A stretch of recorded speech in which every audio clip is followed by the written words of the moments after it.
good morning, good morning.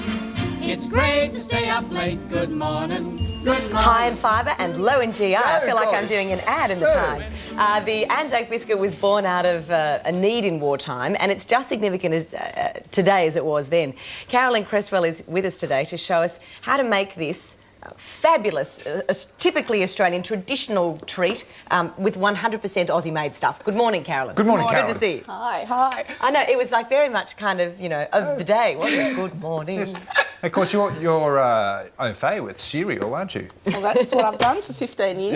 Yeah. And it was only actually a couple of years ago that we introduced a new sort of premium rolled oat that we found some farmers that could specially get our oats triple cleaned and were able to give us a low GI oat, and so that morphed into our Anzac recipe. And if you're a regular watcher of the show, you'll know that we had Carolyn in a couple of months. Was it a couple of months ago? Was it last year? I'm trying to think end now. of last year. Yeah, the end of last year. And we were talking about your company, which you started, you know, really from nothing. All of a sudden, you've developed this business empire. So I sort of bought it for $1,000 15 years ago and slowly have built it up, and then now we sell to all the big supermarkets in Australia and we export to 15 countries. All over the world. How important is it to you that your product is Australian? Absolutely critical. And I think it's important to me ethically for who I am as a person, but it's really also important for our brand positioning. So people pick it up and they read and they say, oh, this is Australian. From our packaging, you know, I could save 15% overnight by getting our packaging from Asia. Yeah. But we actually say that's part of what our company stands for, and people love that. Yeah, and why is it important that we go to Australian farmers to get... Well, I think the thing is that people don't understand that the farmers have been, like say in oats, for the last 5 years have been in serious drought. And so they've had half the production that they used to have, but they can't just double their prices because they have to compete with overseas product. So they're just really struggling. Exactly. So the more that we can actually support Australian companies, Australian farmers, you know, from packaging to ingredients, the better for... Good. Let's start cooking before Okay. And you know, there's no better oat than an Aussie oat. Yes. Now, is this on? Now, I'm going to take charge, otherwise we'll run out of time. Now, do you know how to work that thing? Do I need to worry about Yeah, those? just keep a vague idea of... How do I know when they're done? Oh, well done. Yeah, Okay. don't let them burn, Dave, because there's nothing worse if you let them cook too long, they're too crispy, aren't they? Yes, that's the secret. Okay. So, David, can I bother you to do something here and something over there as well? No, I'll keep watch multitasking. So if you can just, I'll put this in here. You're just they going to might be in be ready, charge. you know. All right, do you want to pull them out and see? Should I? Yeah, so That's you're in charge. How much butter are we putting in there? We're putting in 125 grams, and if you can just give that a little bit of a stir and melt that. Yes, I can do that. You don't like them to cook too much or they get too crispy, so I reckon that's just about right there. Oops. Oh. Yep, nice and soft, beautiful. So can I bother you to do the... You're not bothering me at all. You instruct me and I'll do as I'm told. So do you want to just mix the ingredients? Okay, so we've got desiccated coconut. Desiccated coconut, brown sugar, plain flour, and I'll measure out some oats. You use brown sugar with yours. I've never used brown sugar, but it makes sense. Yeah, so this recipe was tested by someone. There was a cafe in Paris that wanted these Australian Anzacs, and so a friend of mine's mum, tested every recipe, and she's actually a home economist, and she said this is the perfect Anzac biscuit recipe. So Okay. And this is the one that they use in Paris? Yes, and my 4-year-old child can make them, and you can make them. Generally, you've got most of the ingredients in your kitchen at home. You do. And if you don't have the oats, feel free to substitute with muesli. We often just make it straight with muesli, and it works perfectly fine. Good idea. So Okay.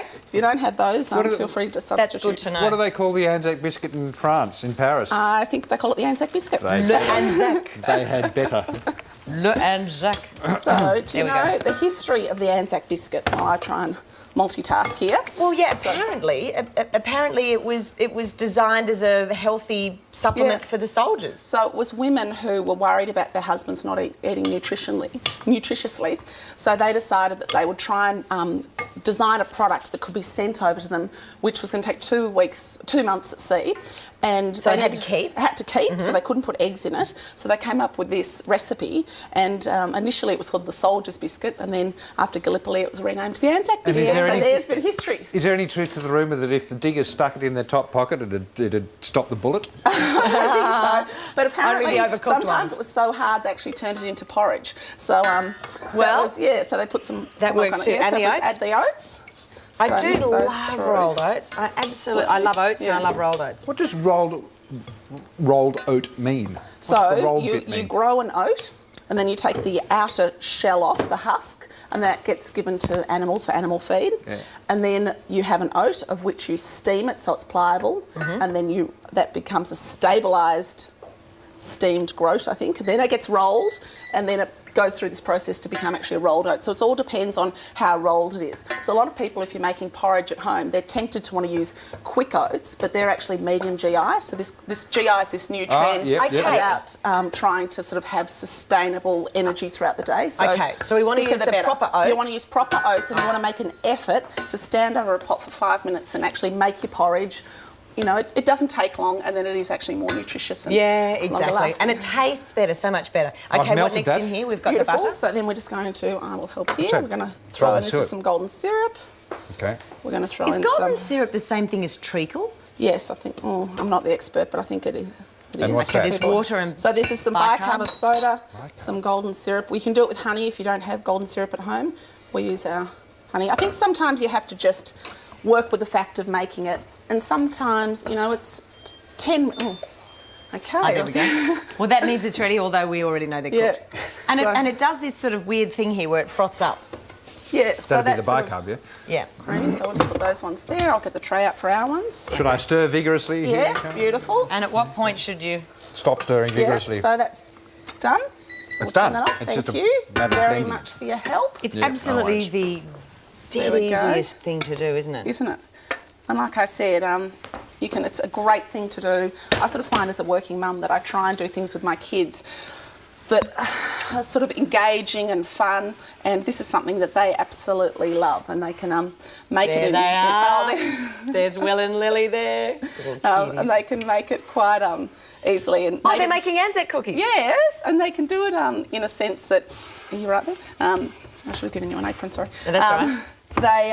You can do it. You know, they might be as perfect as how we might do them, but it doesn't matter. It's still gorgeous and it is rather hard to stuff them up, isn't it? Yes. Okay, if you get, and the mixture I know is meant to be fairly dry. Do you want to take over there? I'm going to start slopping it everywhere and get in trouble. The mixture does need to be fairly dry because the idea is you squash them together. Is that right? And then, yes. Is that how you do it? Yeah. So you'll see in a second. And do you put the fork mark on them? No, but you can. What's that? Whoops. My gran, whenever she used to make Anzac biscuits, she would always get her, well, that's a spoon, but imagine that's a fork, and she'd dip it in flour so it didn't stick, and then she'd sort of do a fork squash on the top. Oh, she said that was the secret.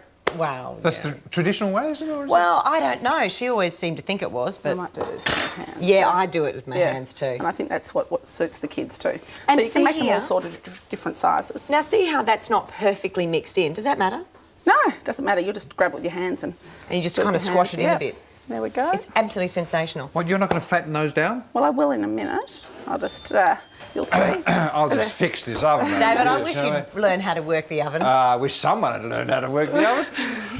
I know, we'll sort it out sooner or later. Now, if you would like Carolyn's recipe for Carman's Anzac Biscuits, you can download all of the details from our website, or you can check the demonstration out later on as well.